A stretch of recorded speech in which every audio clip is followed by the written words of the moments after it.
3 days ago, I was Joaquin Vasquez, a motorcycle stuntman working on vintage Harleys in my Tempe shop. Now I'm hiding in the Arizona desert, recording this because I might not survive another night. When the zombie outbreak hit Phoenix, my stunt skills became the difference between living and becoming one of them.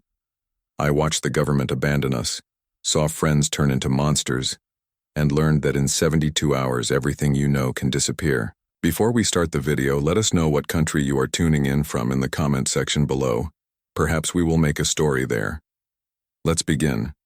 My name is Joaquin Vasquez, but everyone calls me Crash. I'm a motorcycle stuntman, or at least I was before the world ended 3 days ago. Right now I'm recording this from a cave in the Arizona desert, and I might not make it through another night. If you're watching this, then somehow this recording survived, even if I didn't. What I'm about to tell you happened during the first 72 hours of the zombie outbreak, and every word of it is true. Tuesday, October 15th started like any other day at my motorcycle shop in Tempe. I remember because I was working on a 1973 Harley Sportster, the kind of restoration job that usually takes weeks but keeps the bills paid. The morning news was playing on the radio in the background, something about a flu outbreak in Atlanta. The CDC was investigating some kind of respiratory illness spreading through the city. I barely paid attention because honestly, the media blows everything out of proportion these days. Every sneeze becomes the next pandemic, every traffic accident becomes breaking news. My phone rang around 9:30 in the morning. It was my younger brother Diego calling from Los Angeles. He sounded worried, more worried than usual. Diego has always been the cautious one in our family, especially since his accident. That was my fault, a stunt gone wrong that left him partially paralyzed. He was telling me about videos he'd seen on social media, people acting strange in major cities, hospitals getting overwhelmed. I told him he was spending too much time online, that he needed to get outside more. Looking back, I wish I'd listened to him. Diego has always been smarter than me, more careful. He sees things coming that I miss. The shop was quiet that morning. I had a consultation scheduled for 2 o'clock with a film crew that needed stunt work for a commercial they were shooting in the desert outside Phoenix. Easy money, the kind of job that would let me focus on the Harley for the rest of the week. I was adjusting the carburetor when the news report changed tone. The anchor sounded different, less polished. They were talking about the Atlanta situation again, but this time they mentioned the military being deployed to assist with quarantine efforts. That word, quarantine, made me look up from my work for the first time that morning. The reporter was saying something about unusual symptoms, aggressive behavior in patients. But then they cut to a commercial break. I went back to work, thinking it was probably just another overblown story. Cities like Atlanta deal with disease, outbreaks all the time. The CDC knows what they're doing. At least that's what I told myself. Around noon, I stepped outside to test the Harley's engine. The bike purred like it was brand new, exactly the way a Sportster should sound. That's when I noticed how many helicopters were flying overhead. Phoenix gets a lot of air traffic, but this was different. These weren't news choppers or police units doing routine patrols. They were military birds, flying in formation toward downtown. I counted at least 6 of them before they disappeared behind the buildings. It struck me as odd, but I figured maybe they were doing some kind of training exercise. The siren started around 1 o'clock. At first it was just 1 or 2 in the distance, the normal background noise of any major city. But then more joined in and they didn't stop. Ambulances, police cars, fire trucks, all heading in the same direction. I walked to the edge of my property and looked toward central Phoenix. There was smoke rising from somewhere downtown, thin black columns against the clear October sky. I thought maybe there'd been an accident, a building fire or a chemical spill at one of the plants. That's when Maria called. Maria Gonzalez worked security at Sky Harbor International Airport. We'd dated briefly a few years back, stayed friends after we realized we were better as buddies than as a couple. She was tough, level-headed, not the type to panic over nothing. When her name showed up on my caller ID at 2:30 in the afternoon, I expected her to be calling about maybe grabbing dinner later in the week. Instead, she was screaming. Her voice was shaking so badly I could barely understand her at first. She kept saying my name over and over, begging me to listen. Then she started describing what she was seeing at the airport. People were attacking each other, she said. Not fighting like normal airport drama, but actually attacking, biting, tearing at each other with their hands and teeth like wild animals. Security guards were shooting at people who wouldn't stay down after being shot. She said blood was everywhere, that passengers were running and screaming and trampling each other trying to get to the exits. I told her to get out of there, to find somewhere safe and hide until the police could handle whatever was happening. That's when she told me the police were already there, that they were shooting too, and that nothing was working.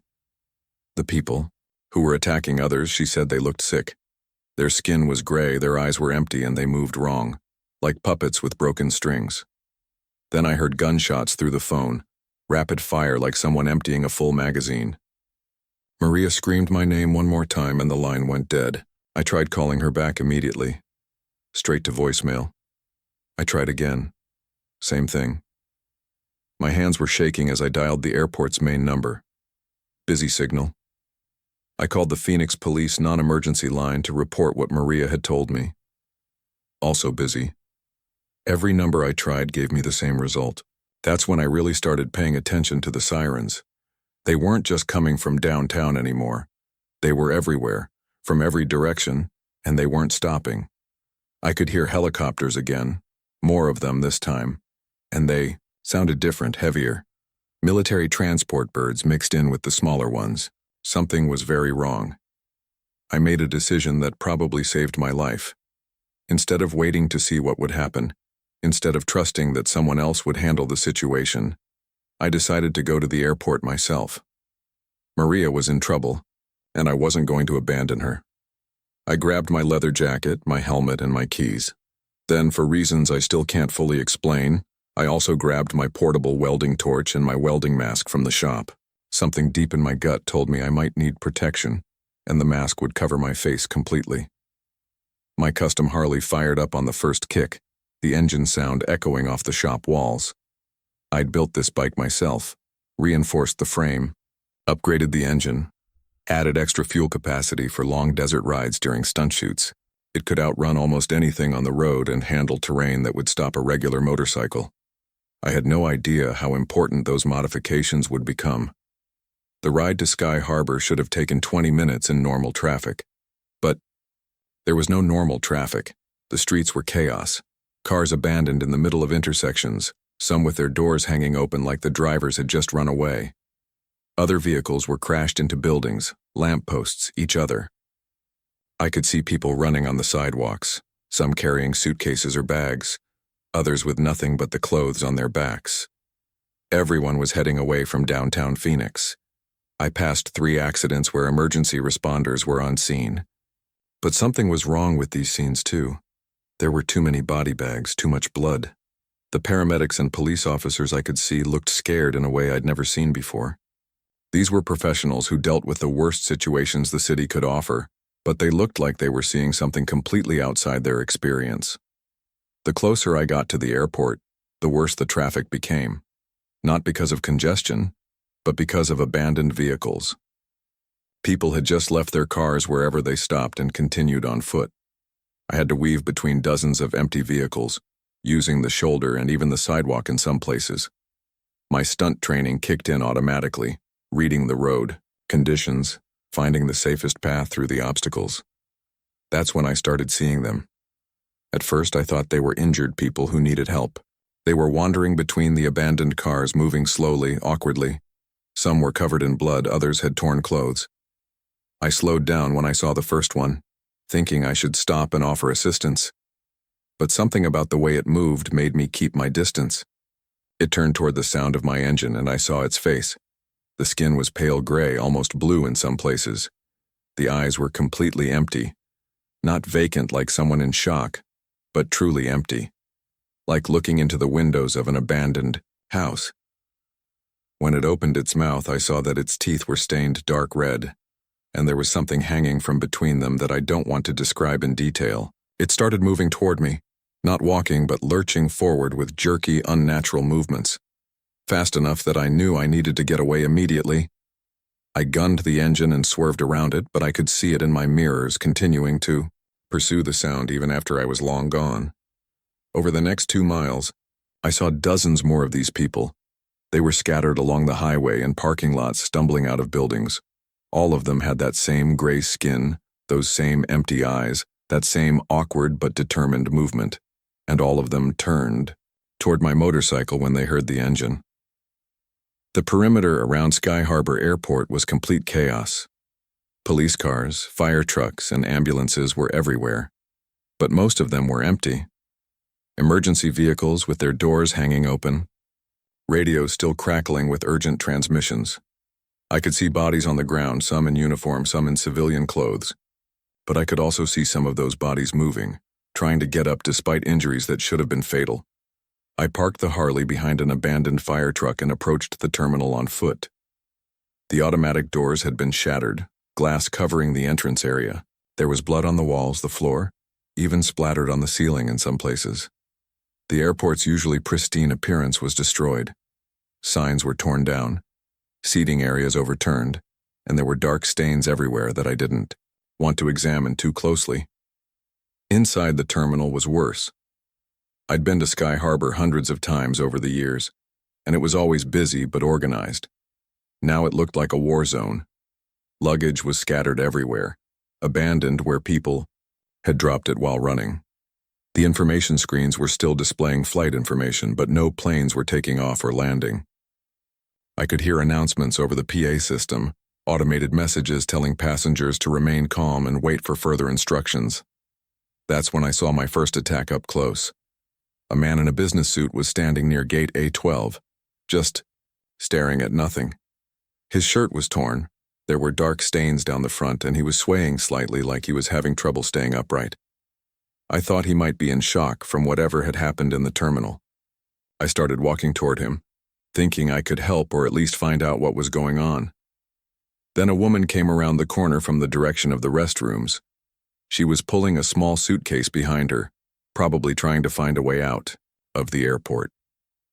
She didn't see the man in the business suit until she was only a few feet away from him. When she did see him, she stopped and asked if he was okay. That's when he turned toward her, and I saw his face clearly for the first time. It was the same as the others I'd seen on the highway. Gray skin, empty eyes, mouth hanging open. The woman took a step back, clearly realizing something was wrong, but it was too late. He moved faster than should have been possible for someone who looked so badly injured. In 2 quick steps, he was on her, knocking her to the ground. She screamed and tried to fight him off, but he was stronger than he looked. When he bit down on her neck, the sound she made was unlike anything I'd ever heard before. It wasn't quite human. I ran toward them, not really thinking about what I was going to do when I got there. But before I could reach them, the woman stopped moving, just went completely still. The man kept biting, kept tearing, but she didn't fight anymore. Blood was spreading across the terminal floor in a pool that seemed impossibly large. Then she opened her eyes. They were the same empty eyes I'd seen on all the others. She sat up, despite the massive wound in her neck that should have killed her instantly.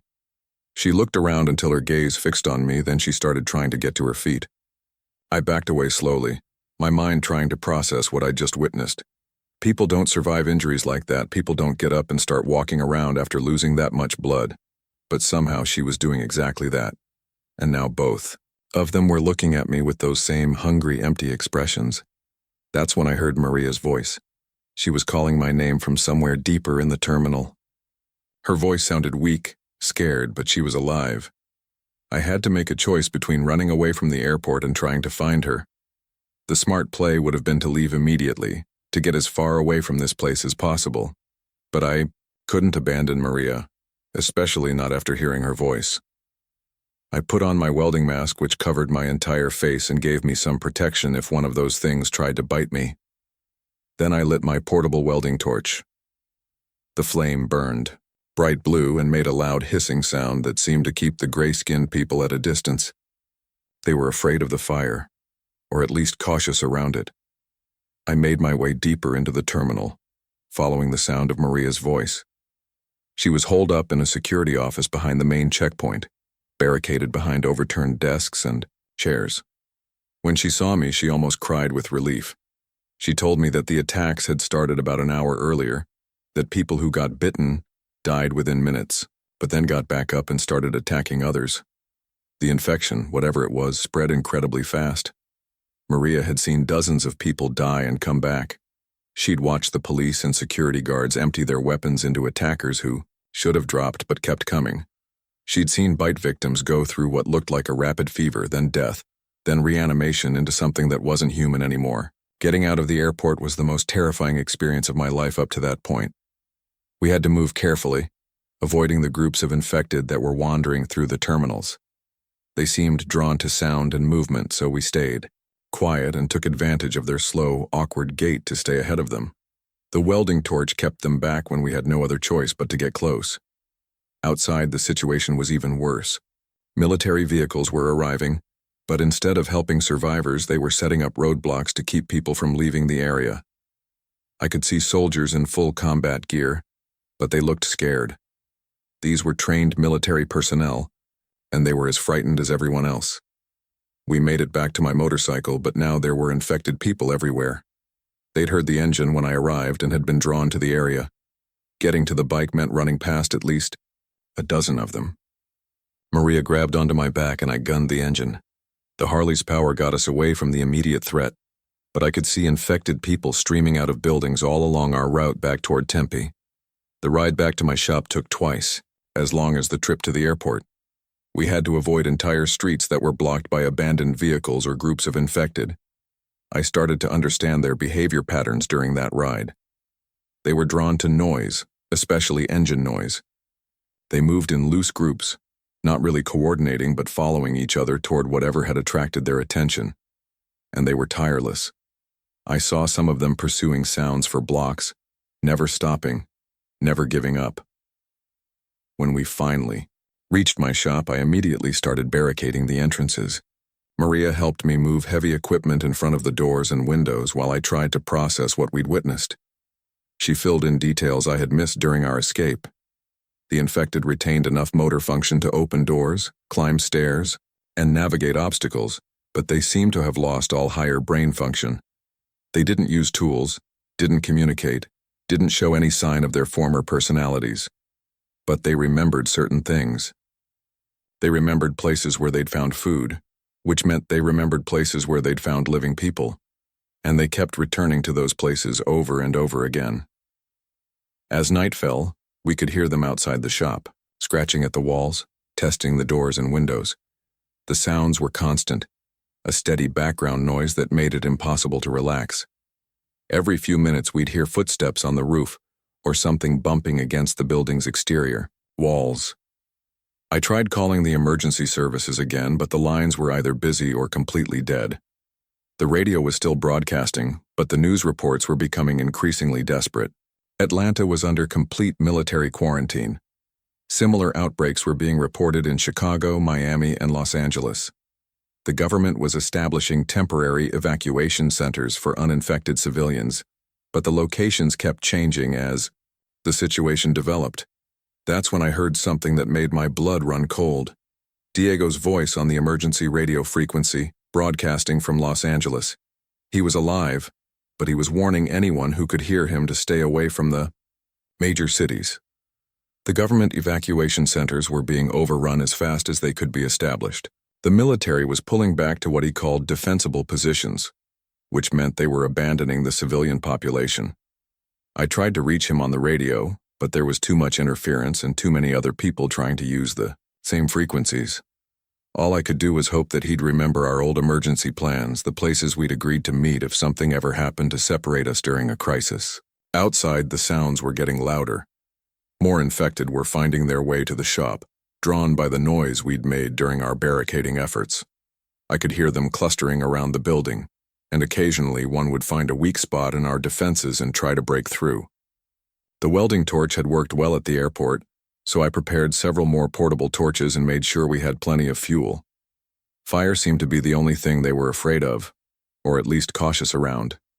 But using the torches meant making noise and creating light, both of which would attract more of them to our location. As the night wore on, Maria and I took turns keeping watch while the other tried to rest. Every sound outside made us freeze and listen, trying to determine if our barricades were holding. The infected never seemed to get tired or give up. They just kept testing our defenses, looking for any way inside. Around 3 in the morning, we heard a different sound. Vehicles approaching at high speed, then stopping nearby. Car doors slamming, voices shouting orders. For a moment, I thought it might be rescue, that the military or police had finally gotten organized enough to start evacuating survivors. Then I heard the gunfire. It wasn't the sound of weapons being fired defensively. This was systematic, methodical shooting. Execution-style gunfire. Through a crack in our barricaded window, I could see military vehicles parked in the street. Soldiers were going building to building, not rescuing people but shooting anyone they found, infected and uninfected alike. I realized that the government had shifted from rescue operations to containment. They weren't trying to save people anymore. They were trying to prevent the infection from spreading by eliminating everyone in the affected areas. We stayed hidden and quiet until the military patrol moved on to the next block, but their visit had stirred up all the infected in the area. The sounds outside became a constant chorus of moaning, scratching, and shuffling feet. Our little shop was surrounded by dozens of them now, maybe more. Dawn couldn't come fast enough. When the sun finally started to rise, the sounds outside diminished slightly. The infected seemed less active during the brightest parts of the day, though they never stopped moving entirely. This gave us a chance to assess our situation and plan our next move. We had enough food and water for maybe 3 or 4 days, if we were careful. The shop's generator could keep the lights on and power our communication equipment, but the fuel wouldn't last more than a week. Most importantly, we were trapped. The infected outside weren't leaving, and more seemed to be arriving every hour. Maria suggested we try to reach one of the government evacuation centers that were still being advertised on the emergency broadcasts. The closest one was about 50 miles north of Phoenix, in a small town that had supposedly been cleared and secured by the military. But getting there would mean traveling through areas that were crawling with infected, and we'd have to leave the relative safety of the shop. I was about to respond to her suggestion when we heard voices from across the street. Human voices, not the meaningless moans of the infected. There were other survivors nearby, and they were calling out to anyone who might be listening. The voices from across the street were coming from the auto parts store that I'd driven past 1,000 times, but never really paid attention to. Through the small gap in our barricaded window, I could see movement in the upper floor windows. Someone was using a mirror to reflect sunlight, the old signal method that every kid learns in Scouts. 3 flashes, pause, 3 flashes, pause, 3 flashes. The universal distress signal. Maria grabbed my arm and pointed toward the building. She'd seen it too.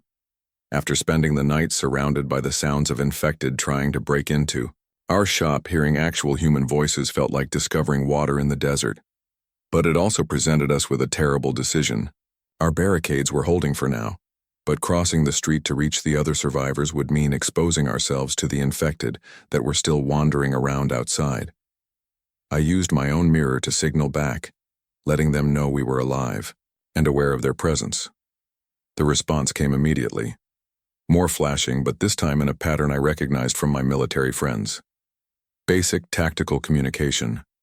They were telling us they had supplies, defensible position, multiple survivors. They wanted to know our status and capabilities. The infected outside our shop had settled into a kind of routine during the early morning hours. They moved more, slowly in the direct sunlight, almost like they were having trouble seeing clearly. But they never stopped completely. Every few minutes one would bump against our barricaded door or scratch at the walls near the windows. They remembered that we were inside, and they weren't giving up. I spent the rest of the morning observing their behavior patterns through the crack in our window. What I learned during those hours probably saved our lives multiple times over. The next few days, the infected were drawn to sound, but not just any sound. They responded most strongly to human voices, footsteps, and mechanical noises like engines or generators. They seemed less interested in ambient sounds like wind or distant traffic. More importantly, they were learning. I watched the same infected individual return to the exact same spot on our door, where it had found a loose board the night before. It remembered that location and kept testing it, applying pressure in the same place over and over again. These things weren't just mindless monsters. They retained some form of memory, at least when it came to finding food. Around 10 o'clock in the morning, I noticed something that made my blood run cold. The infected were starting to move in larger groups. What had been individual wanderers the night before were now clustering together, moving as loose packs of 5 or 6. They weren't communicating in any way I could detect, but they were following each other toward sounds and movement. This coordinated behavior suggested they were adapting to their new condition faster than anyone had expected. The radio chatter was becoming more desperate as the day wore on. Military frequencies that had been organized and professional the day before were now filled with panicked reports and urgent requests for backup that never came. I heard references to cities being lost, evacuation centers being overrun, and something called Operation Safe Distance that kept being mentioned in hushed tones. One transmission I'll never forget came from a National Guard unit somewhere in downtown Phoenix. The officer was reporting that his position had been surrounded, that conventional weapons weren't stopping the infected effectively, and that they were requesting permission to use heavy ordnance on civilian areas. The response from his command was static, then silence. A few minutes later, we heard explosions in the distance. That's when I realized the government wasn't trying to save people anymore. They were trying to contain the outbreak by any means necessary, even if it meant destroying entire neighborhoods. The military patrols we'd seen during the night weren't rescue operations. They were cleanup crews eliminating anything that moved in the infected zones. Maria had been listening to the radio transmissions too, and I could see the same realization dawning on her face. We weren't going to be rescued. If anything, our own government was now more dangerous to us than the infected. At least the infected were predictable in their behavior. The military was making decisions based on policies we couldn't understand and orders we weren't privy to. Around noon, we made contact with the survivors in the auto parts store. They'd set up a basic communication system using old CB radios, and we were able to talk without exposing ourselves to the infected outside. The group consisted of 5 people: Tom Martinez, the store owner and a former security guard, his wife Linda and their 2 young children, and Lisa Chen, a nurse who'd been trapped in the area when the outbreak started. Tom had military experience and some weapons which explained their organized signaling and defensive setup. Lisa's medical knowledge had been crucial in understanding how the infection spread and what symptoms to watch for. The Martinez children, Sophia and Carlos, were 8 and 10 years old respectively. Having kids in the group added another layer of complexity to any plans we might make. Lisa provided details about the infection that I hadn't been able to observe myself. She'd been working in the emergency room at Phoenix General when the first cases started arriving. The initial symptoms looked like severe flu, high fever, difficulty breathing, aggressive behavior. But within hours, patients were dying from what appeared to be complete organ failure. Then, they were getting back up. The reanimation process was consistent across all cases Lisa had observed. Clinical death lasted anywhere from 5 to 20 minutes, then brain activity resumed in a completely altered form. The reanimated retained basic motor functions and some form of memory, but all higher cognitive abilities were gone. They showed no recognition of family members, no response to pain, and no survival instincts beyond the drive to feed. Most disturbing was Lisa's observation that the infection seemed to be evolving. The cases she'd seen on the second day were reanimating faster than those from the first day. The fever stage was getting shorter, and the infected were becoming more coordinated in their movements. Whatever was causing this outbreak was adapting to overcome the human immune system more efficiently. Tom's security background had given him insight into the government response that none of the rest of us possessed. He'd worked for a private security company that had contracts with federal agencies, and he'd been briefed on emergency protocols for pandemic situations. What he told us explained why the military response seemed so disconnected from normal rescue operations. The government had contingency plans for containing biological outbreaks, but those plans were designed around the assumption that infected individuals would remain incapacitated by illness. The protocols didn't account for mobile, aggressive, infected who could spread the disease through direct contact. When the standard quarantine procedures failed, the authorities had apparently shifted to more extreme measures. Operation Safe Distance, Tom explained, was a scorched earth policy. If an area couldn't be contained through normal means, it would be sterilized using whatever methods were deemed necessary. That included bombing civilian areas, cutting off all utilities, and eliminating anyone who might be carrying the infection. The goal wasn't to save people. It was to create a buffer zone around uninfected areas by completely destroying everything in between. This information changed our entire perspective on the situation. We weren't just hiding from infected people. We were hiding from our own government, which had apparently decided that everyone in the Phoenix metropolitan area was expendable. The evacuation centers being advertised on the radio weren't rescue operations. They were collection points designed to gather potential carriers in one location before elimination. As afternoon approached, we had to make some hard decisions about our immediate future. Staying in our separate buildings was becoming less viable as more infected arrived in the area. The sounds of our radio communications were attracting attention, and both locations were becoming surrounded by growing numbers of infected. We needed to consolidate our resources and establish a better defensive position. The auto parts store had several advantages over my motorcycle shop. It was a larger building with multiple floors, better sight lines, and more potential escape routes. Tom had already reinforced the main entrances and created observation points on the upper level. Most importantly, it had a larger stockpile of food and medical supplies.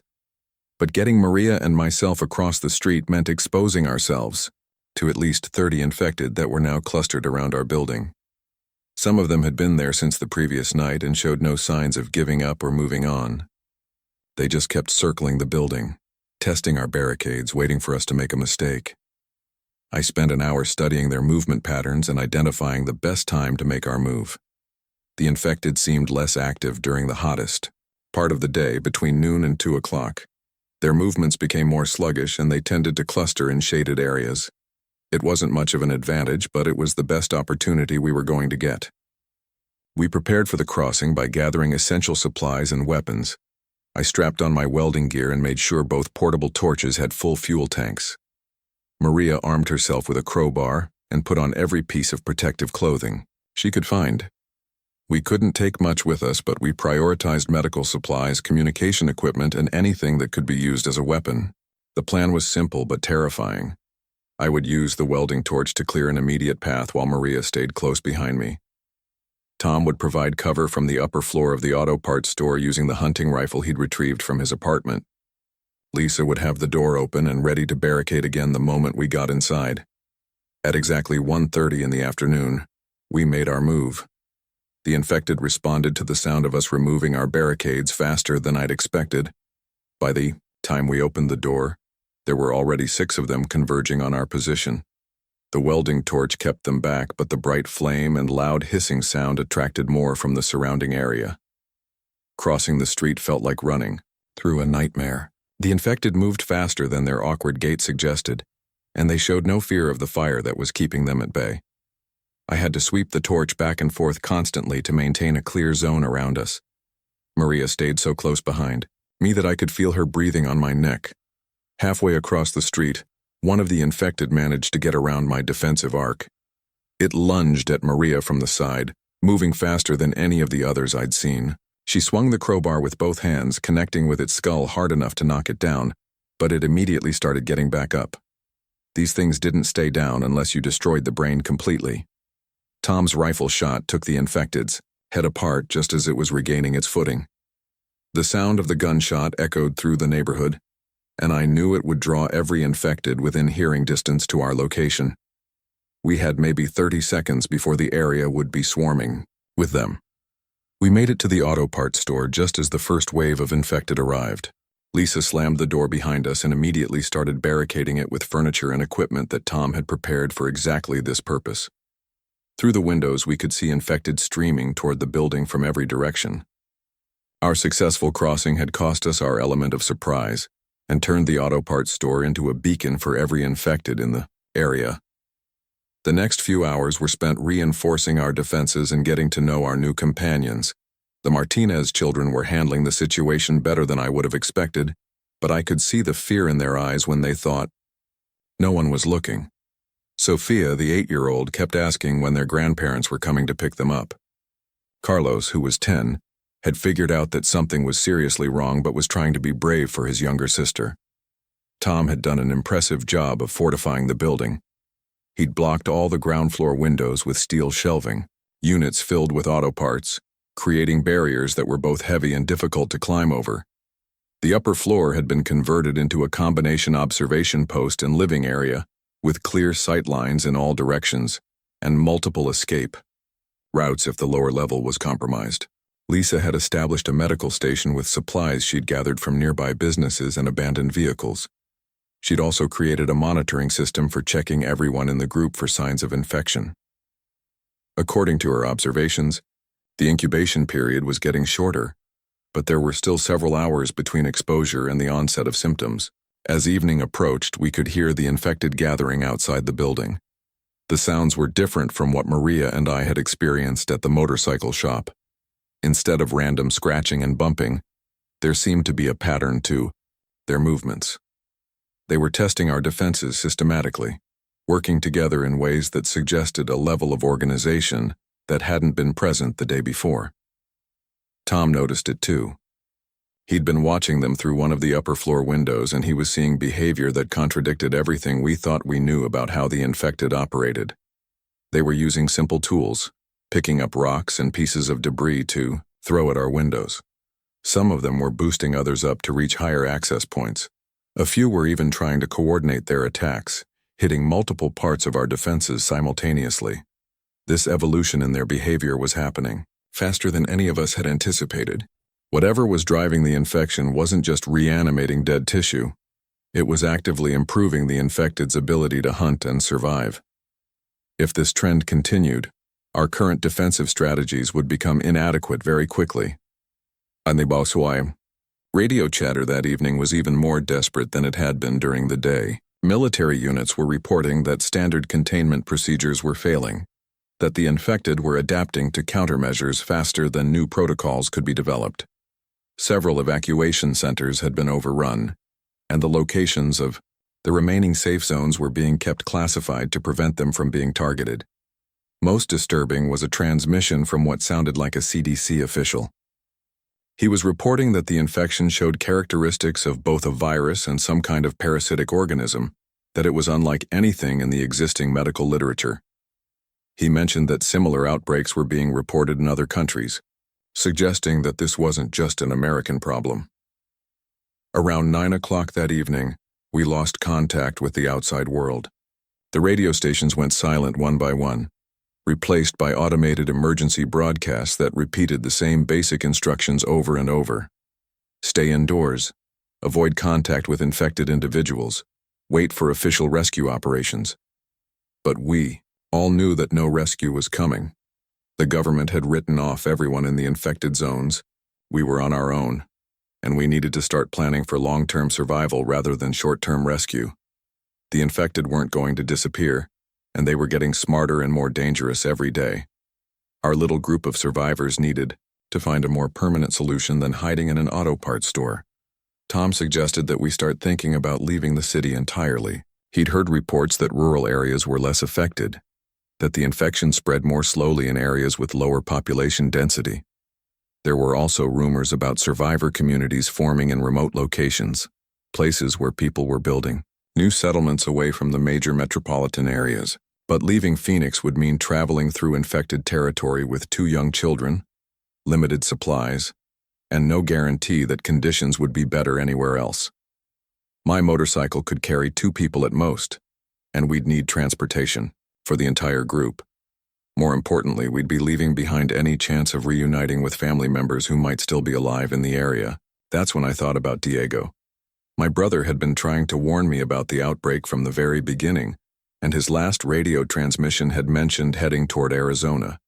If he was still alive, he'd be trying to reach me using the emergency protocols we'd established years earlier. Those protocols included specific meeting locations in remote areas outside the city, places where we'd agreed to wait for each other if we ever got separated during a crisis. One of those locations was a filming site I'd used for commercial work, about 60 miles northeast of Phoenix. It was in the middle of the desert, easily defensible, with natural water sources and enough buildings to shelter a small group. More importantly, it was far enough from any major population center that it might have avoided the worst of the infection. I shared this information with the group, and we started planning a potential evacuation to the desert location. But first, we needed to survive the night and figure out how to get transportation for everyone. The infected outside weren't showing any signs of losing interest in our location, and their behavior was becoming more sophisticated by the hour. Around midnight, Tom called us all to the upper floor observation post. He'd been monitoring the infected through night vision binoculars he'd found in the store's inventory. What he showed us changed everything we thought we knew about how much time we had to make our escape. The infected were working together to build crude ramps and ladders out of debris. They were stacking cars, furniture, and building materials to create access points to our upper floor windows. This wasn't random behavior or simple tool use.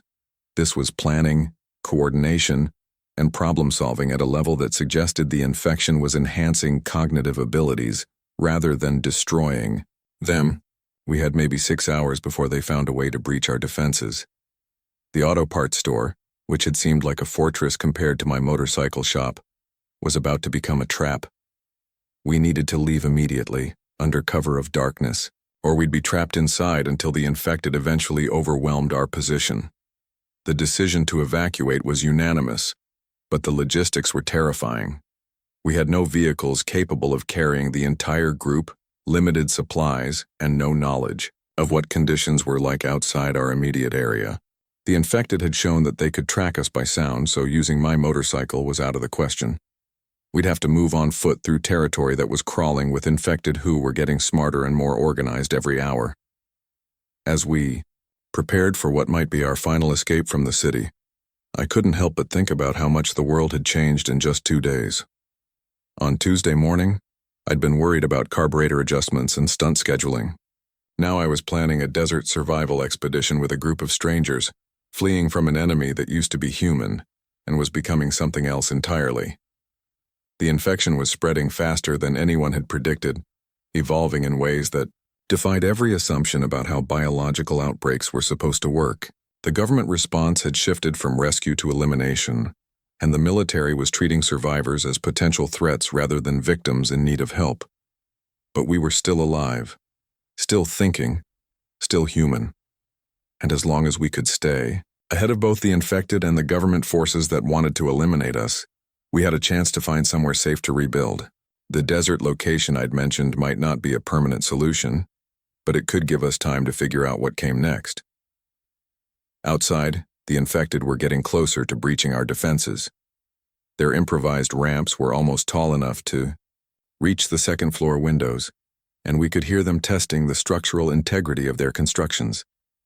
They were learning engineering principles through trial and error, adapting their methods based on what worked and what didn't. Time was running out and our escape into the desert was about to begin. The infected had built their ramp high enough to reach the second-floor windows by 3 in the morning. We watched through Tom's night vision binoculars as they tested their construction, sending one of their number up to examine our defenses. The thing that climbed their makeshift ladder moved with careful, deliberate motions that were nothing like the clumsy stumbling we'd observed during the first day of the outbreak. It pressed its face against the reinforced glass, and even though I couldn't see its expression clearly in the darkness, I could feel it studying our barricades, looking for weaknesses, planning its next move. When it climbed back down to rejoin the others, they gathered in what could only be described as a conference. No words were exchanged, but there was definitely communication happening through gestures and positioning. Tom had seen enough. He gathered the group and told us we had 30 minutes to prepare for evacuation. The infected were about to breach our defenses, and staying to fight would mean certain death. We needed to move immediately while we still had the advantage of mobility in the cover of darkness.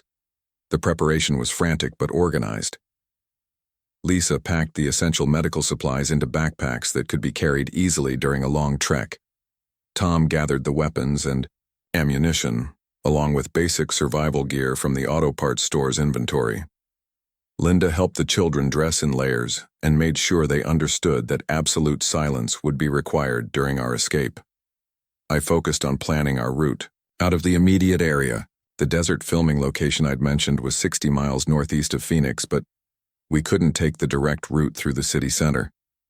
The infected population was too dense, and we'd also risk running into military patrols that were still conducting their cleanup operations. We'd have to circle around to the north using side roads and hiking trails that would add at least 20 miles to our journey. The evacuation plan was necessarily simple. We'd exit through the back loading dock, move through the industrial district where the infected population was lighter, then head toward the foothills where we could travel during daylight hours with better visibility and defensive positions. The entire journey would take at least 3 days on foot, assuming we didn't run into major obstacles or hostile forces. Maria volunteered to scout ahead, while the rest of the group prepared the children for the journey. She'd grown up in Phoenix and knew the industrial area better than any of us. Her reconnaissance confirmed that the back route was viable, but she'd spotted several small groups of infected between our position and the edge of the urban area. We'd have to move carefully and be prepared to fight if stealth failed. At 3:45 in the morning, we heard the first window break upstairs. The infected had finally found a way through our defenses and they were pouring into the building. Tom led us to the back exit while Lisa stayed with the children and Linda gathered the last of our supplies. The sounds from upstairs told us that dozens of infected were now inside the building, systematically searching every room. Our escape through the loading dock was almost silent. Tom had oiled the hinges earlier in the evening, and the door opened without the squeak that might have given away our position. But as soon as we stepped outside, we realized that the infected had surrounded the entire building. They'd positioned sentries at every possible exit point, waiting for us to make exactly this move. The first infected we encountered was standing, just 10 feet from the loading dock, perfectly positioned to spot anyone trying to leave through the back entrance. It turned toward us the moment we emerged, and I knew we had seconds before it would alert the others to our presence. Tom's knife took it down silently, but the kill had to be perfect to prevent any sound that might draw attention. We moved through the industrial district in single file, with Tom leading and me bringing up the rear. The children stayed between Linda and Lisa, holding hands and stepping exactly where the adults ahead of them had stepped. Every shadow could hide an infected. Every sound could bring a pack running toward our position. 3 blocks from the auto parts store, we encountered our first real test. A group of 7 infected had taken up residence in an abandoned warehouse, and our planned route took us directly past their location. We could see them through the broken windows, moving around inside the building with the systematic behavior we'd learned to fear. They weren't just randomly wandering anymore, they were patrolling, guarding their territory. Tom made the decision to go around the warehouse, even though it would add an hour to our journey and take us through a residential area where we might encounter more infected. The alternative was trying to sneak past sentries that had demonstrated an ability to coordinate their surveillance efforts. The risk was too high with children in the group. The residential detour took us through a neighborhood that had been evacuated early in the outbreak. Most of the houses were empty, their doors standing open where residents had fled in panic. But some showed signs of having been barricaded from the inside, and we could only guess at what had happened to the families who'd chosen to shelter in place rather than attempt evacuation. Sofia Martinez started crying quietly as we passed a house where children's toys were scattered across the front yard. Linda quickly comforted her, but the emotional toll of seeing so much evidence of other families' desperate situations was affecting all of us. Carlos, who'd been trying to act brave, finally asked his father if they were ever going to see their grandparents again. Tom's answer was honest but gentle. He told Carlos that they might find other family members eventually, but right now their job was to stay together and stay alive. He explained that the most important thing was keeping the family they had, and that meant following instructions and staying quiet no matter what they saw or heard during the journey. Around 5:30 in the morning, we reached the edge of the residential area and started climbing into the foothills north of Phoenix. The terrain was rougher, but it offered better concealment and fewer infected. The population density dropped dramatically once we got away from the developed areas, and the infected we did encounter were usually alone or in pairs, rather than the organized groups we'd seen in the city. The sunrise revealed the full scope of what had happened to Phoenix during the past 3 days. From our elevated position, we could see smoke rising from dozens of locations throughout the metropolitan area. Some of the fires were clearly the result of bombing runs, perfectly circular areas of destruction where military ordnance had been used. Others were random blazes that had started when infrastructure failed and spread unchecked through abandoned neighborhoods. The highways leading out of the city were clogged with abandoned vehicles, many of them military trucks and emergency service vehicles. It looked like the evacuation efforts had collapsed under their own weight, leaving thousands of vehicles stranded when their drivers either fled on foot or succumbed to the infection. The scale of the abandonment was staggering. Lisa used her medical training to establish rest schedules and monitor everyone for signs of fatigue or injury. Traveling with children meant we couldn't maintain the pace that adults might manage, and we needed to balance speed with endurance. She also instituted regular checks for fever or other symptoms that might indicate infection, though none of us had been bitten or exposed to infected bodily fluids. Around noon, we encountered our first evidence that the infection was continuing to evolve. We came across a small group of infected that had built what could only be described as a shelter. They'd used debris and abandoned materials to create a crude lean-to structure, and they were using it to shade themselves during the hottest part of the day. This suggested planning ability and an understanding of environmental comfort that went far beyond what we'd observed earlier. More disturbing was the discovery that they'd been collecting items from the surrounding area. Inside their shelter, we found a pile of objects that seemed to have been gathered deliberately: keys, jewelry, photographs, small electronics. They weren't just randomly grabbing shiny objects. They were selecting items that had belonged to humans, as if they retained some memory of what these objects represented. Tom wanted to avoid the shelter entirely, but our route through the foothills was limited by the terrain. We had to pass within 100 yards of their position, close enough that any noise or movement might attract their attention. The infected were resting during the heat of the day, but they weren't completely inactive. One of them was standing guard while the others remained in the shade. We waited until the guard changed position, then moved past their location as quickly as possible while maintaining absolute silence. The children performed perfectly, following their parents' instructions without question. But as we cleared the danger zone, I noticed that one of the resting infected had raised its head and was looking in our direction. It didn't pursue us immediately, but I could see it watching our movement. It was learning our travel patterns, studying how we moved and where we were heading.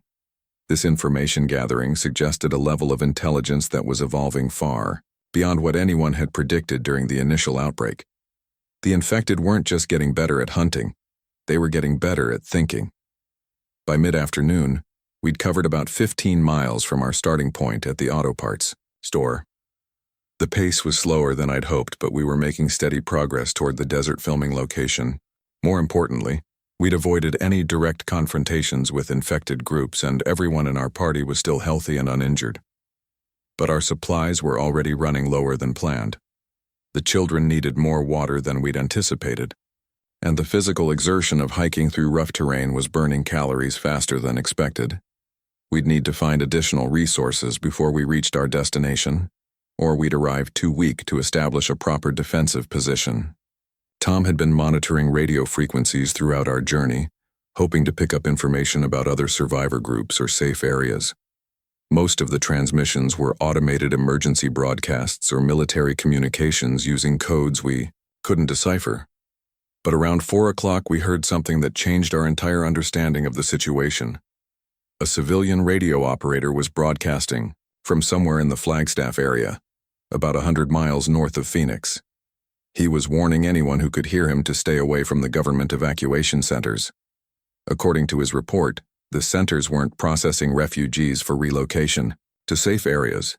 They were collecting people for elimination as potential infection carriers. The broadcaster claimed to have witnessed military personnel executing healthy civilians at an evacuation center near Sedona.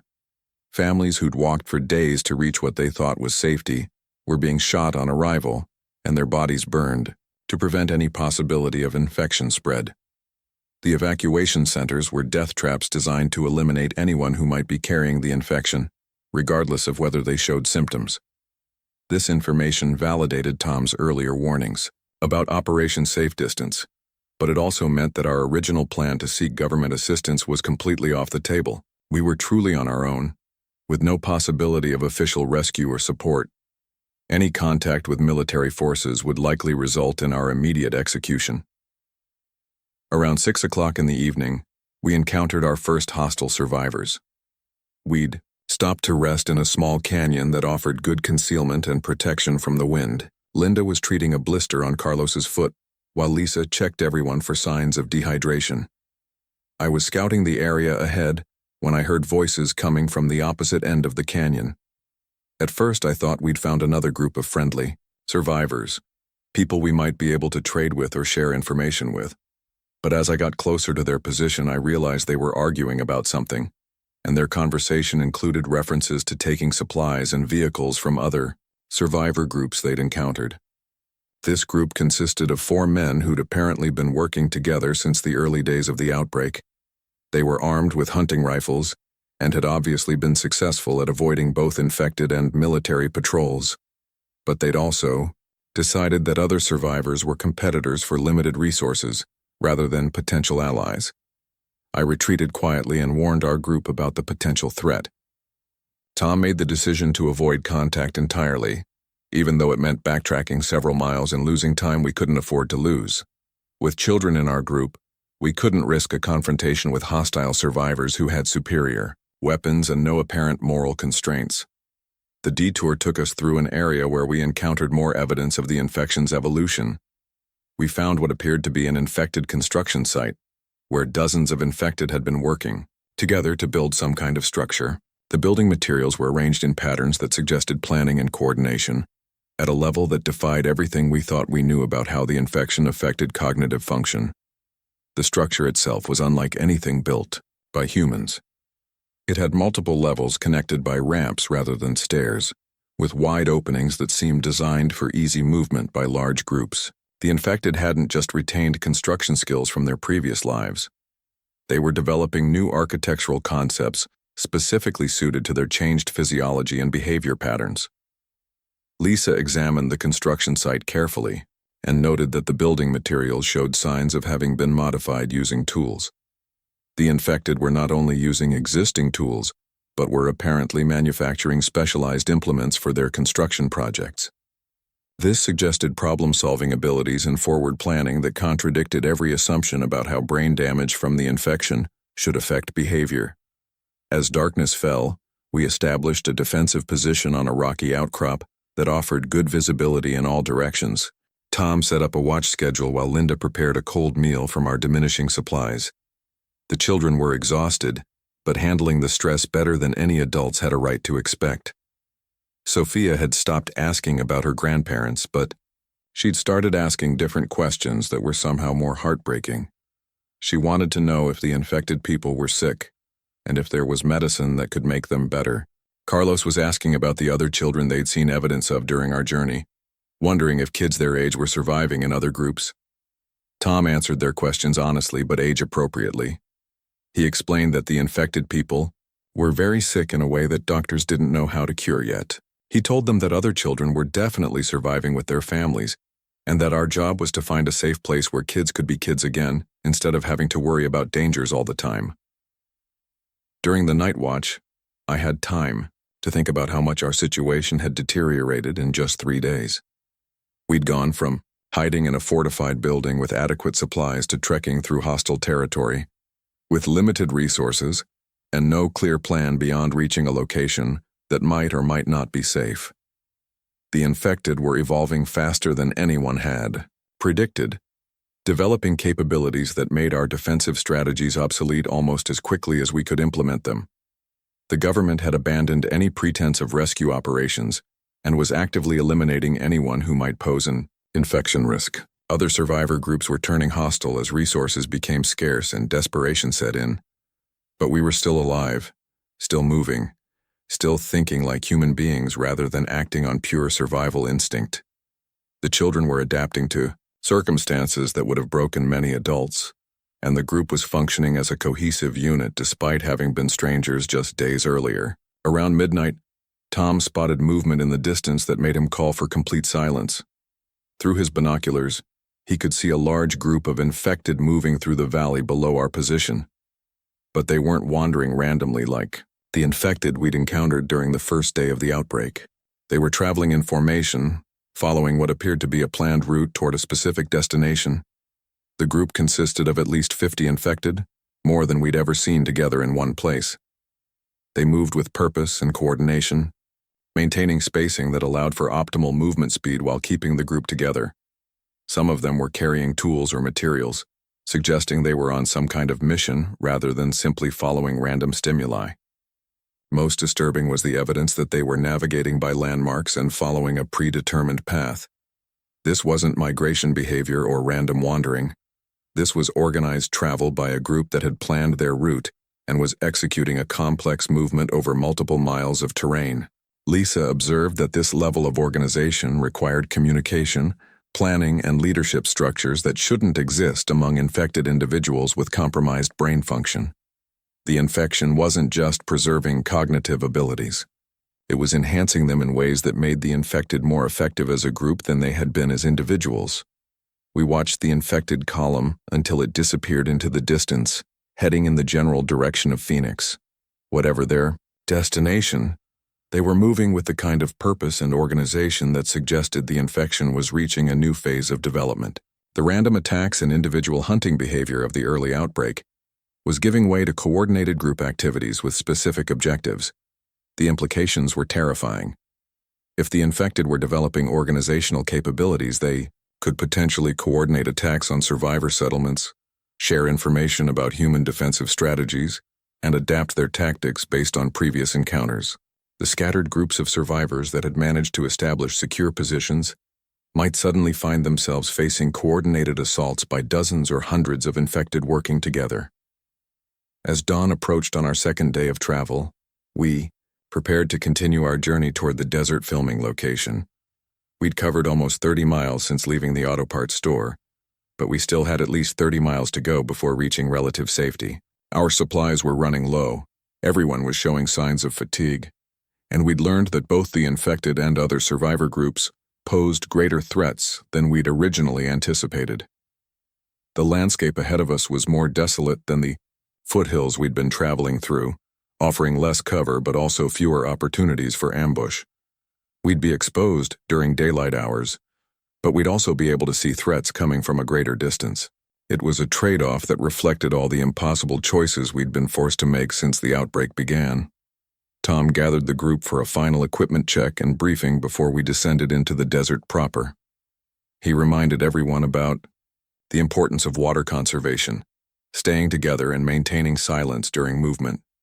He also prepared the children for what they might see during the final leg of our journey, warning them about abandoned vehicles and other evidence of failed escape attempts. The sun was just beginning to rise as we started our descent toward the desert floor, and in the distance I could see the rock formations that marked the general area of our destination. Somewhere in that maze of canyons and mesas was the filming location that might offer us temporary safety. But between our current position and that goal lay 30 miles of open terrain where we'd be visible to anyone or anything that was looking for survivors. Our escape from Phoenix was entering its final phase, but the most dangerous part of our journey was still ahead of us. The descent into the desert revealed something we hadn't expected to see. The open terrain wasn't empty. Scattered across the landscape were dozens of abandoned vehicles, some still smoking from recent fires, others picked clean by scavengers or survivors. The main highway leading northeast out of Phoenix looked like a graveyard of twisted metal and shattered glass stretching to the horizon. From our elevated position, we could see that the evacuation had been a complete disaster. Military checkpoints had been established every few miles along the highway, but they'd been abandoned when the situation became uncontainable. The vehicles trapped between checkpoints told the story of thousands of people who died waiting for permission to leave the infected zone. Tom studied the scene through his binoculars and pointed out details that painted an even grimmer picture. Many of the abandoned vehicles showed signs of having been attacked from the inside. Broken windows, blood-stained seats, doors torn off. Their hinges. The infected hadn't just overrun the checkpoints. They'd infiltrated the evacuation convoys and turned them into mobile infection vectors. But there were also signs of more recent activity. Fresh tire tracks led away from the highway toward the desert, indicating that some survivors had abandoned the official evacuation routes and struck out on their own. Smoke rising from several distant locations suggested that people were still alive out there, though whether they were friendly survivors or hostile groups was impossible to determine from our position. Lisa noticed something that made our situation more urgent. The bodies scattered around the abandoned vehicles weren't decomposing the way they should have been after 3 days in the desert heat. Some of them were showing signs of the gray, skin discoloration we'd learned to associate with infection, which meant they could reanimate at any time. We were looking at a potential army of infected that could activate without warning. The route to our destination would take us through this maze of abandoned vehicles and potential threats. There was no way around it without adding days to our journey, and our supplies wouldn't last that long. We'd have to move carefully through the evacuation graveyard, avoiding both the obvious dangers and the hidden ones that might emerge as we passed. Around 10 o'clock in the morning, we reached the edge of the abandoned convoy and began picking our way through the vehicles. The silence was oppressive.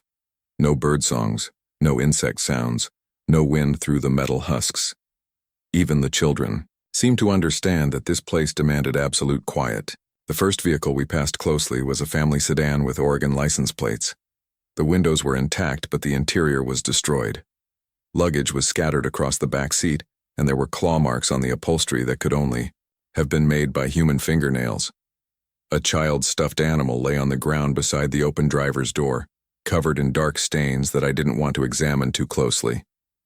Carlos Martinez stared at the stuffed animal as we passed, and I could see him making the connection between this abandoned toy and his own situation. His parents noticed too, and Linda quickly guided him away from the vehicle while whispering reassurances that their family was going to stay together no matter what happened.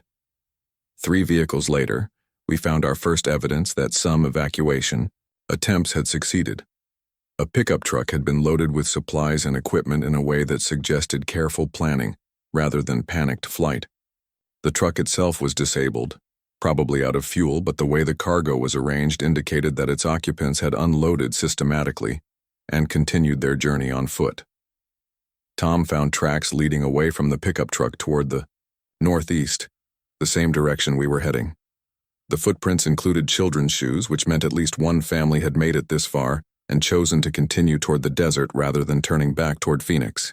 Knowing that others had successfully navigated this area gave us hope that our own journey might succeed. But success stories were rare among the abandoned vehicles. Most told tales of panic, violence, and desperation. We passed a school bus that had been converted into a mobile shelter, its windows covered with sheet metal and its interior fitted with sleeping areas and storage. The bus showed signs of having been attacked by something strong enough to tear through the metal plating and reach the people inside. Around noon, we encountered our first active threat in the convoy graveyard. A group of infected had taken up residence inside a large RV, and they emerged when we passed too close to their makeshift den. But these infected moved differently than the ones we'd encountered in Phoenix.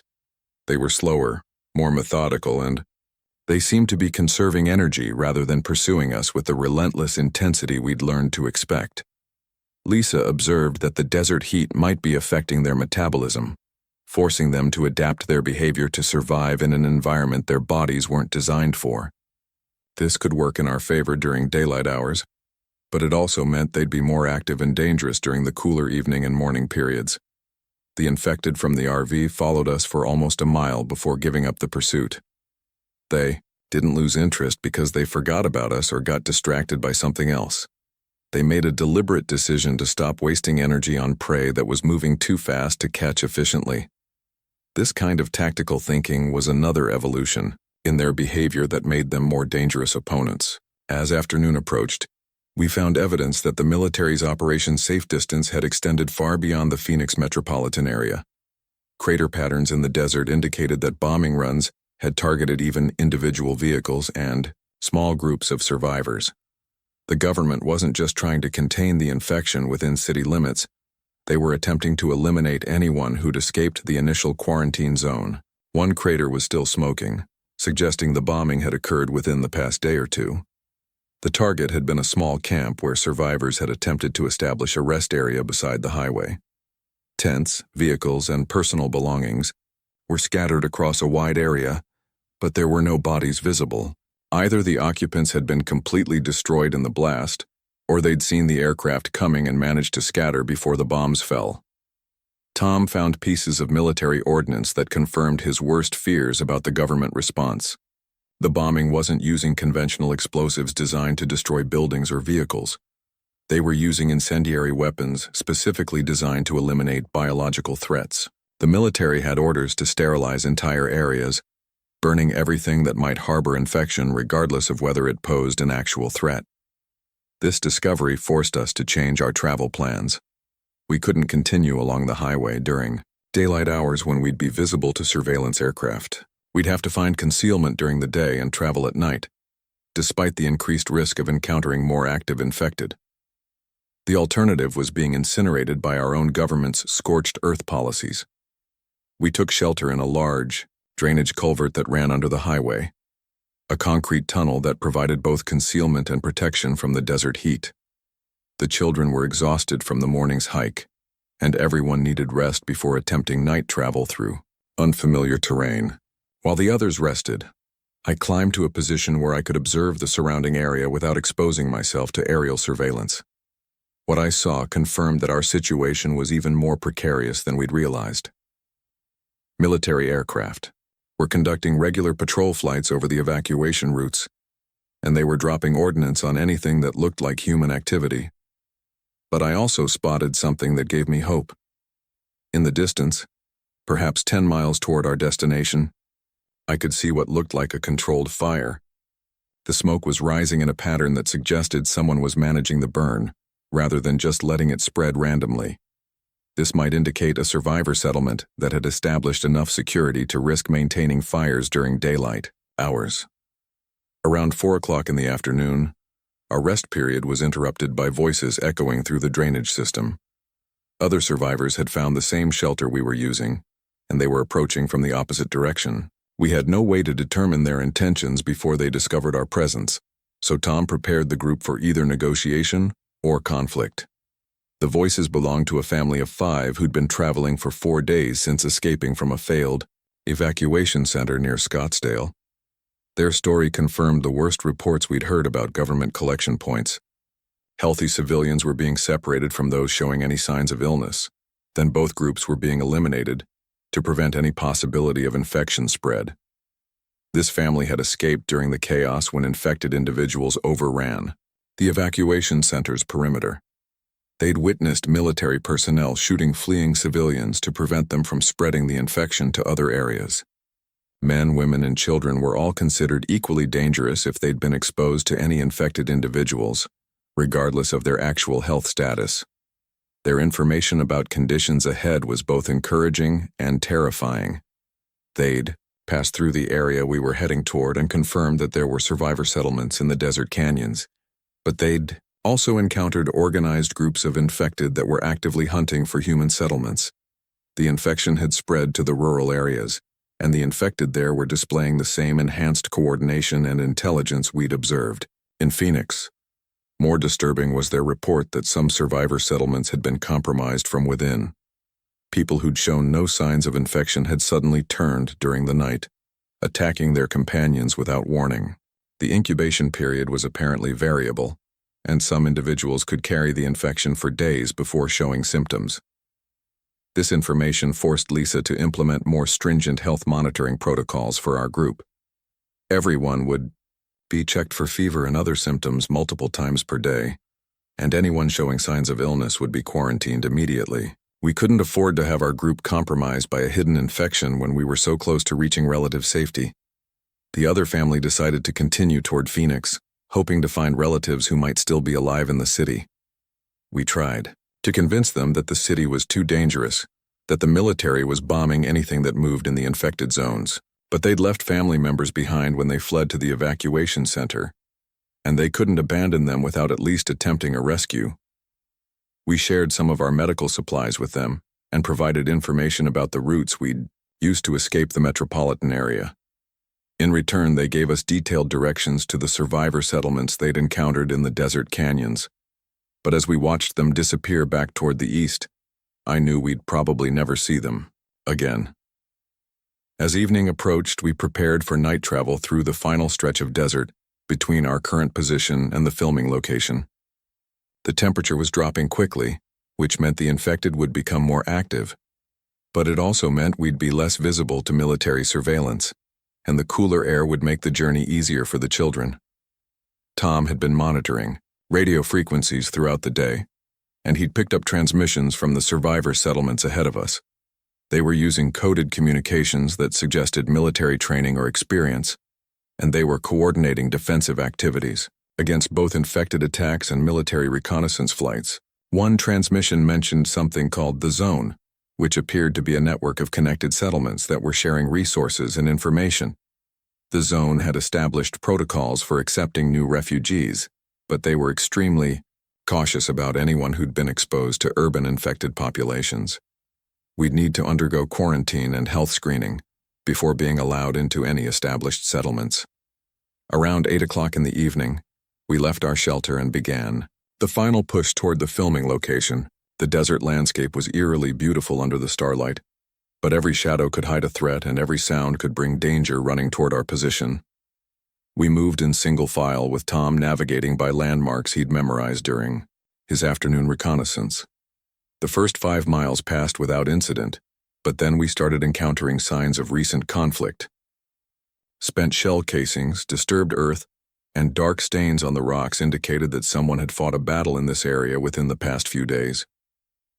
The evidence suggested that survivors with military weapons had engaged a large group of infected, and both sides had taken casualties. We found the remains of an infected individual that had been killed by precise gunfire to the head. But the body showed modifications that we hadn't seen in any of the urban infected. Crude tools had been attached to its hands, and its teeth had been sharpened to more effective points. The infected weren't just organizing and planning, they were modifying themselves to become better hunters and fighters. Lisa examined the remains and noted that the modifications appeared to be self-inflicted rather than the result of external changes. The infected were consciously altering their own bodies to improve their capabilities. This suggested a level of self-awareness and long-term planning that contradicted everything we thought we knew about how the infection affected consciousness. Around midnight, we finally spotted the rock formations that marked the filming location. The site was still 15 miles away, but seeing our destination gave everyone renewed energy for the final push. The children had been walking for almost 16 hours with only brief rest periods, but they'd never complained or asked to stop for longer than necessary. As we got closer to our destination, we encountered more evidence of survivor activity. Hidden caches of supplies, concealed observation posts, and carefully camouflaged trails indicated that someone had been using this area as a base of operations for extended periods. The level of organization and security consciousness suggested military training and significant resources. 2 miles from the filming location, we made contact with our first settlement patrol. The encounter could have gone badly if Tom hadn't immediately identified himself as former military and demonstrated that our group included children. The patrol consisted of 3 armed individuals who'd been tracking our movement for the past hour, evaluating whether we posed a threat to their settlement. Their leader was a woman named Captain Sarah Chen, a former Marine officer who'd been organizing survivor settlements throughout the desert region. She confirmed that the network of settlements was real and that they'd successfully defended against both infected attacks and military reconnaissance efforts. But she also warned us that acceptance into any settlement required extensive quarantine and evaluation procedures. Captain Chen's information about the broader situation was both encouraging and sobering. Survivor settlements were establishing themselves throughout the western United States, and some were large enough to begin rebuilding basic infrastructure. But the infection was spreading faster than containment efforts could manage, and the government response was becoming increasingly extreme as conventional methods failed. Most importantly, She confirmed that the infection was continuing to evolve in ways that made previous survival strategies obsolete. The infected were developing new capabilities every day, and settlements that had been secured just weeks earlier were falling to coordinated attacks by enhanced infected groups. The filming location I'd been aiming for was already occupied by refugees from Phoenix and other Arizona cities. The settlement had grown to over 200 people, including families with children, former military personnel, medical professionals, and skilled tradesmen. They'd established basic defenses, communication networks, and resource management systems. But Captain Chen also warned us that the settlement was facing increasing pressure from organized infected groups that were actively scouting human positions. Recent attacks had been more sophisticated than simple assault tactics, involving diversions, coordinated timing, and exploitation of defensive weaknesses that shouldn't have been apparent to creatures with compromised cognitive function. As we approached the settlement perimeter, I could see the defensive preparations that had been established around the filming location. The natural canyon walls had been reinforced with barriers made from salvaged materials. Guard posts had been established at strategic points, and the entire area showed signs of careful planning and military engineering. We were met at the perimeter by settlement security personnel, who began the quarantine and evaluation process immediately. Everyone in our group was separated for individual health screening, questioning about our exposure to infected individuals, and assessment of our potential contributions to the settlement's survival needs. The quarantine facility was a section of the settlement that had been isolated from the main population areas. We'd spend the next 72 hours under observation, while medical personnel confirmed that none of us were carrying the infection. During this period, we'd also be interviewed extensively about our experiences during the evacuation and our knowledge of conditions in the areas we'd traveled through. Lisa's medical training made her immediately valuable to the settlement, and she was assigned to work with their healthcare team even while under quarantine. Tom's military and security experience was also in high demand, and he began consulting on defensive improvements before his evaluation period was complete. The Martinez family was reunited with relatives who'd arrived at the settlement several days earlier, having escaped from Phoenix through a different route. The reunion was emotional but subdued, as everyone understood that survival was still far from guaranteed and that the settlement faced constant threats from multiple directions. As our second day in the desert ended, I finally had time to process how much our situation had changed since leaving the auto parts store in Tempe. We'd successfully escaped from the immediate infection zone, avoided military elimination efforts, and reached a settlement that offered at least temporary safety. But we'd also learned that the infection was evolving faster than anyone had anticipated, and that long-term survival would require constantly adapting to new threats. The settlement around the filming location was impressive, but it was also precarious. Resources were limited, defensive positions required constant maintenance, and the infected were actively developing new capabilities that could overcome current security measures. The next phase of survival would involve not just staying alive, but helping to build a community that could resist both infected attacks and government elimination efforts. Standing watch during my first night in the settlement, looking out over the desert toward Phoenix, I could see the glow of fires still burning in the distance. The city where I'd lived and worked for years was dying, consumed by an infection that had transformed ordinary people into something that retained human intelligence while losing human compassion. But here in the desert, surrounded by people who'd survived the same horrors we'd endured, there was still hope for rebuilding something better than what we'd lost. The quarantine period gave me time to understand how drastically the world had changed in just 72 hours. The settlement's communication center was monitoring radio frequencies from across the western United States, and the reports were painting a picture of complete societal collapse. Major cities from Los Angeles to Denver were under military quarantine, with bombing campaigns designed to eliminate infected populations, along with anyone who might be carrying the infection. Captain Chen briefed our group on the broader situation during our second day in quarantine. The infection had spread to every major metropolitan area in North America, and similar outbreaks were being reported from Europe, Asia, and Australia. This wasn't a localized biological incident. It was a global pandemic that was overwhelming every government's ability to respond effectively, but the most disturbing information came from settlements that had been in contact with government officials who'd escaped from emergency bunkers and military installations. According to these sources, the infection had characteristics that defied every assumption about how biological agents were supposed to behave. It showed evidence of directed evolution, adapting to overcome countermeasures faster than any natural organism could manage.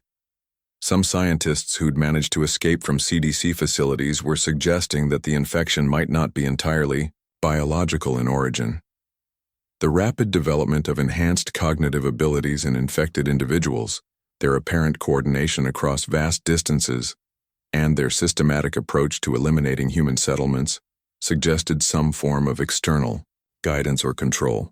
During our quarantine period, I witnessed the settlement's defensive capabilities being tested by exactly the kind of coordinated infected attack that Captain Chen had warned us about. The assault began just before dawn on our third day, when the settlement's perimeter guards spotted organized groups of infected approaching from 3 different directions simultaneously. These weren't the random wandering infected we'd encountered during our escape from Phoenix. These groups moved with military precision, using cover and concealment tactics that suggested tactical training or intelligence.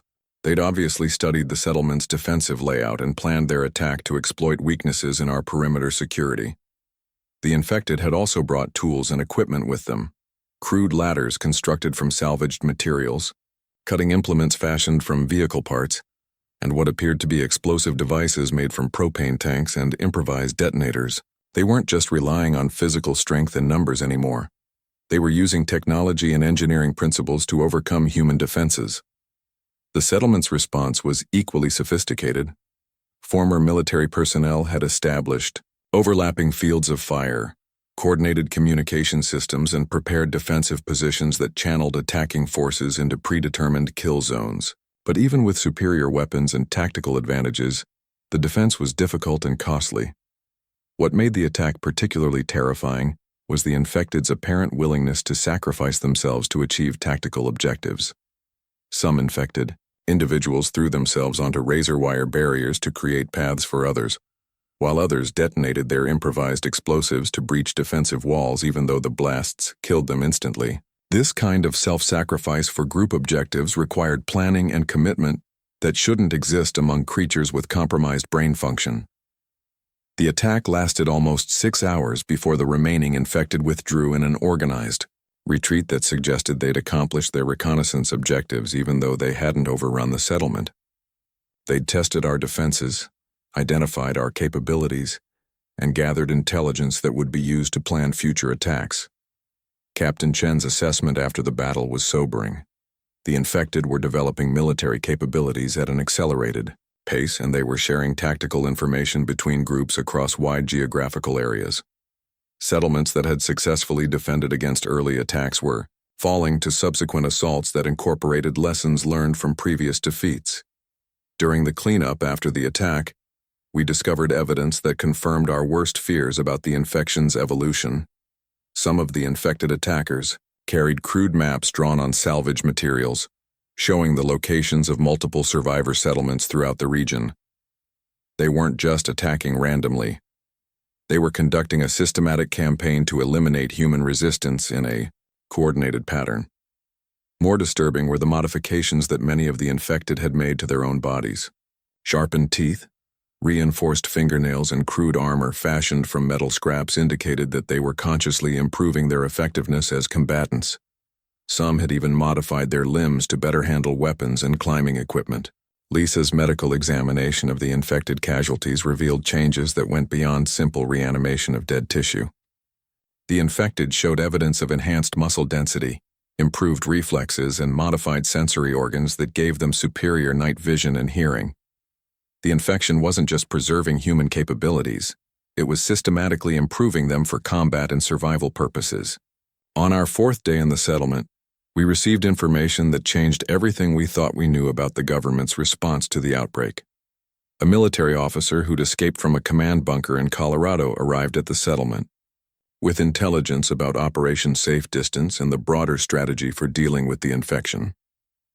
According to Major Williams, The government had determined that the infection couldn't be contained using conventional methods. The decision had been made to abandon all major population centers and establish new defensive lines around areas that remained uninfected. This meant writing off roughly 60% of the American population as acceptable losses in exchange for protecting the remaining 40%. The bombing campaigns we'd witnessed weren't attempts to eliminate infected populations.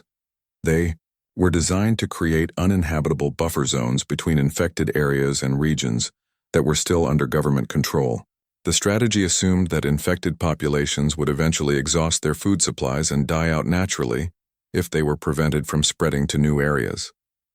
But Major Williams also brought information about the infection's origin that explained why conventional containment methods were failing. The outbreak hadn't started with a laboratory accident in Atlanta.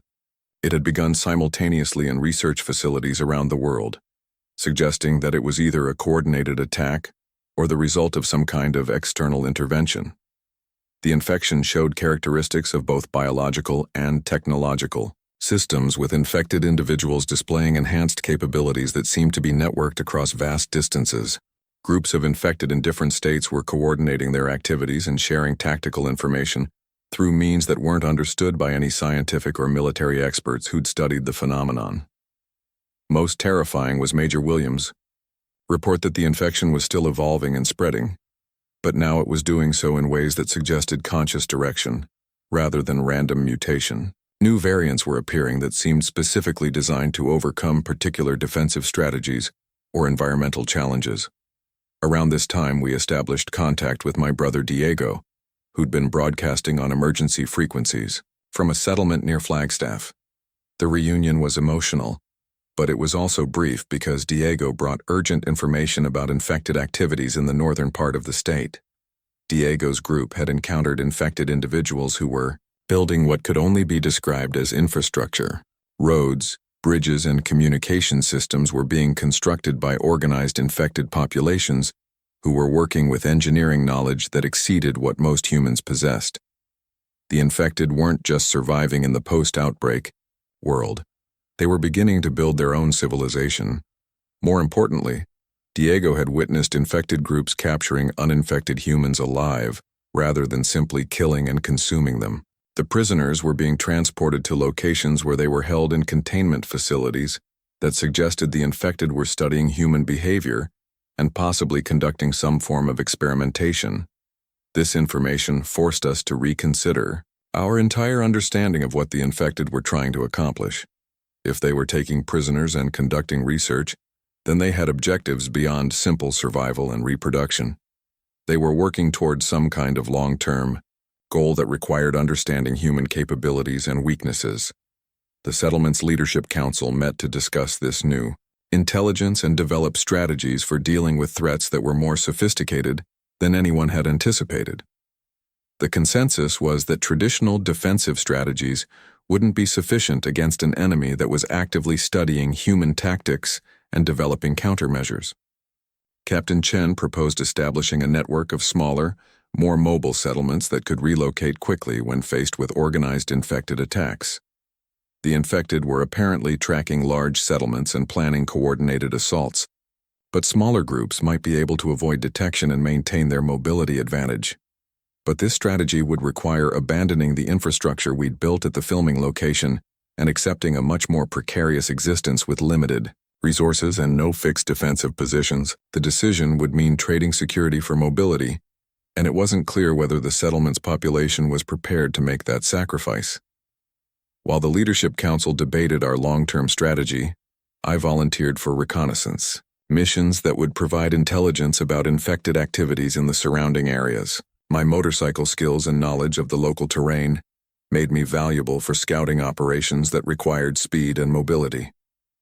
During these reconnaissance missions, I discovered that the infected were establishing what appeared to be permanent settlements in strategic locations throughout the desert. These weren't random encampments. They were carefully planned communities with defensive positions, resource management systems, and infrastructure that suggested long-term occupation. Goals. The infected settlements showed evidence of specialized roles and division of labor that contradicted everything we thought we knew about how the infection affected cognitive function. Some infected individuals were obviously functioning as guards, others as builders, and still others as what could only be described as researchers or planners. Most disturbing was the discovery that the infected settlements were connected by communication networks that allowed for coordination across hundreds of miles. The infected weren't just building individual communities. They were creating a civilization that spanned the entire region and possibly beyond. During one reconnaissance mission, I encountered an infected individual who demonstrated capabilities that defied every assumption about the infection's effects. Instead of attacking immediately when it detected my presence, it attempted to communicate through gestures and crude vocalizations that suggested it retained significant language comprehension abilities. The encounter lasted only a few minutes before I retreated to avoid being captured, but it was long enough to understand that some infected individuals were retaining or developing communication skills that allowed for complex information exchange. They weren't just mindless predators anymore. They were becoming something that could think, plan, and potentially negotiate. This information led to heated debates within the settlement about whether some form of coexistence might be possible. With infected populations that demonstrated advanced cognitive abilities, some argued that the infected were still fundamentally human and might be amenable to peaceful contact. Others maintained that any infected individual was an existential threat regardless of their apparent intelligence level. The debate became academic when we received reports from other settlements that infected negotiators had attempted to establish contact with human communities. These negotiations always ended the same way. The infected would demand that the humans surrender and submit to infection voluntarily, promising that the process would preserve their memories and personalities while eliminating their biological limitations. The infected weren't seeking coexistence. They were conducting recruitment campaigns designed to convert remaining human populations through persuasion rather than force. They'd apparently determined that voluntary conversion was more efficient than capturing and forcibly infecting resistant populations. As our first week in the settlement ended, we faced the reality that our situation was becoming increasingly precarious. The infected were developing capabilities faster than we could adapt our defensive strategies. The government had abandoned any attempt to rescue or support survivor settlements. Other human groups were becoming hostile as resources became scarce and desperation increased. But we'd also proven that human communities could survive and even thrive under impossible circumstances. The settlement had successfully defended against coordinated attacks, established sustainable resource management systems, and created social structures that allowed people to maintain hope and dignity even in the face of existential threats. The children in the settlement were adapting to their new reality with resilience that amazed the adults.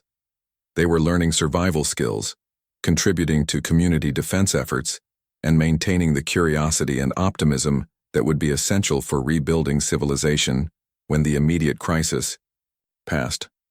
That was 72 hours ago, when our escape from Phoenix reached what we thought would be safety. Since then, we've learned that safety doesn't exist anymore, only temporary security that must be earned every day through vigilance, cooperation, and the willingness to adapt to threats that evolve faster than our ability to understand them. The world ended not because of the dead, but because we weren't ready for how fast everything could change. The infection didn't just kill people and bring them back, it created something new that retained human intelligence while eliminating human limitations. We're not fighting zombies anymore. We're fighting the next stage of human evolution, and we're losing. But we're still here, still thinking, still human. We've built communities in the desert, established communication networks with settlements across the region, and proven that cooperation and ingenuity can overcome seemingly impossible odds. The infected may be evolving faster than we can adapt, but they haven't eliminated the human capacity for hope, creativity, and determination. If you're listening to this recording, then you've survived long enough to care about what happened during those first 72 hours when everything we knew about the world stopped being true. Learn from our mistakes, adapt our strategies, and remember that survival isn't just about staying alive. It's about staying human while the world tries to convince you that humanity is obsolete. The outbreak continues to spread and evolve. The government continues to abandon anyone outside their designated safe zones. Other survivor groups continue to view each other as threats rather than allies. But here in the desert, surrounded by people who faced the same horrors and made the same impossible choices, we're building something that might survive long enough to matter. We're still here, still fighting, still believing that human beings are worth saving. The infected may have superior numbers, enhanced capabilities, and evolutionary advantages we can't match, but they gave up something essential when they accepted the infection. They gave up the ability to choose hope over despair, cooperation over competition, and love over survival. That choice is what makes us human, and it's what will ultimately determine whether our species has a future worth fighting for.